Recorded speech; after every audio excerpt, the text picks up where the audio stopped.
गांव के चाउमीन। गांव में चाउमीन का चलन अभी अच्छे से नहीं आया था, लेकिन सुरेश शहर से चाउमीन बनाना सीख कर गांव में ठेला लगाता है। अरे ये केचुआ है क्या भैया? कैसे खाया जाता है? अरे नहीं नहीं, ये चाउमीन है। चाउमीन शहर में खाया जाता है। कितने की दे रहे हो सुरेश? 10 रुपए की प्लेट भरकर। तभी वहां शहर से पढ़ा एक लड़का आता है। जरा एक प्लेट चाउमीन तो देना। सुरेश उसे चाउमीन देता है। उसे चाउमीन खाता देख गांव वाले भी उससे चाउमीन ले लेते हैं और खाने लगते हैं। अरे वाह सुरेश भैया, कमाल की बनाए हो। 2 प्लेट मेरे बच्चों के लिए भी पैक कर दो। बस फिर क्या था, सुरेश का ठेला लगता है और चाउमीन खरीदने वालों की लाइन लग जाती है। तभी वहां से गांव का साहूकार होकर गुजरता है। और ये क्या भीड़ लगी है? लगता है झगड़ा हो गया है गांव में। चलूं मैं अभी तो मजे ले लूं। अरे कहाँ है, इतनी भीड़ लगी है यहाँ? लड़ाई हो गई है क्या? अरे साहूकार साहब, ना ना ना, कोई लड़ाई ना हुई है। ये तो सुरेश की दुकान है चाउमीन की। हम लोग चाउमीन खाने आए हैं, आप भी खाइए ना। साहूकार चाउमीन खाता है और सुरेश की तरफ देखता है, जो सारे दिन के पैसे गिन रहा होता है। अरे सुरेश, क्या लागत है इस काम की? अरे साहूकार जी, आप अब आए हैं तो ये पूरे 10,000 रुपए ले जाइए, जो पिछले साल शहर जाने से पहले आपसे लिए थे ना। लागत तो क्या कहे, जो आपने दिया था उसी में सीखा भी है और दुकान भी खोल ली। अरे पैसे इतने जल्दी क्या जरूरत थी? कैसे जरूरत नहीं थी साहूकार जी, इतना मोटा ब्याज कहाँ से भरते। साहूकार को अब सुरेश की दुकान को हड़पने की लालच आ जाती है। नाना करते ये सारे दिन में 500 रुपए कमा ही लेता है। अरे गांव में ये ऐसे ही कमाता रहा तो कहीं ब्याज का काम ना शुरू कर दे। अरे भैया, कोई ना कोई जुगाड़ तो करना पड़ेगा।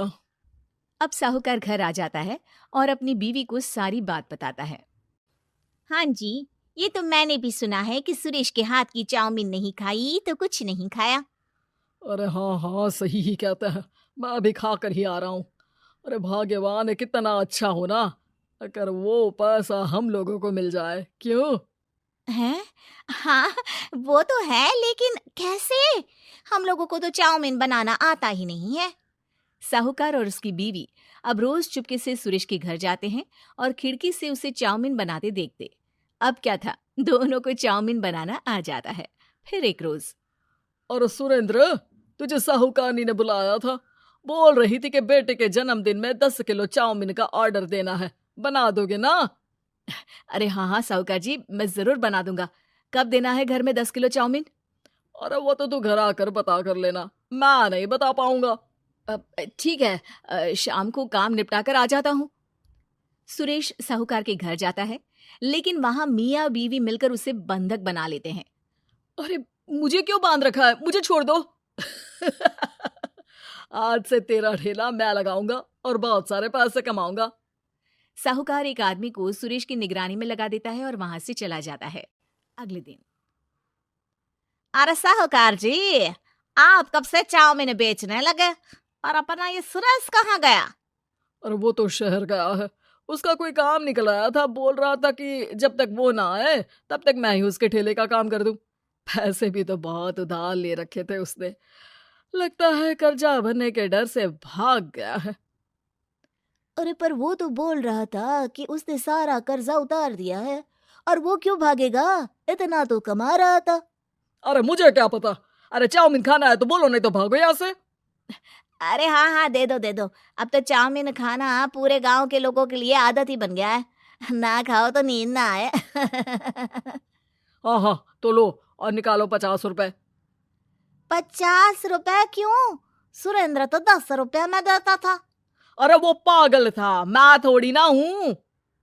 गांव वाले, जिनको चाउमीन की लत लग गई थी, वो करते भी क्या, दे दो और ये लो 50 रुपए। लेकिन फिर साहूकार उन लोगों को प्लेट में थोड़ी सी चाउमीन रख देता है। अरे ये क्या, पैसे 5 गुना ज्यादा और चाउमीन बस इतनी सी। अरे साहूकार साहब, भगवान से तो डरो। बस फिर क्या था, साहूकार की मन मर्जी चलने लग जाती है और गांव वाले करते भी क्या। एक रोज, मुझे तो लगता है कि सुरेश को साहूकार ने मार डाला होगा, क्योंकि उसका काम इतना अच्छा चल रहा था, फिर वो क्यों जाता, और वो भी साहूकार के हवाले दुकान करके? ना बाबा ना। अगले रोज भाग्यवान, देखो तो जरा, इस सुरेश भी ना कितना पागल था।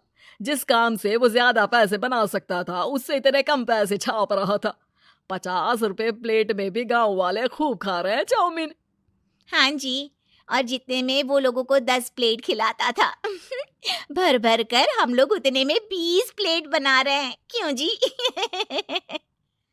वहीं सुरेश रोज भगवान से मांगता कि बस एक बार वो किसी तरह वहां से निकलने में कामयाब हो जाए, लेकिन उसकी हर कोशिश नाकामयाब होती।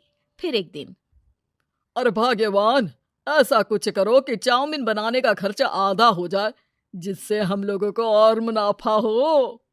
ना जी, मुझे तो कोई तरकीब ना सूझ रही। अरे सुनो, एक काम करते हैं, चाउमीन बनाने में जो सब्जी लगती है वो मंडी में लेने तुम देर रात चली जाना। तब तक वो सारी सड़ी गली सब्जी जो दुकानदार वहीं फेंक जाते हैं वो उठा कर ले आना फ्री में।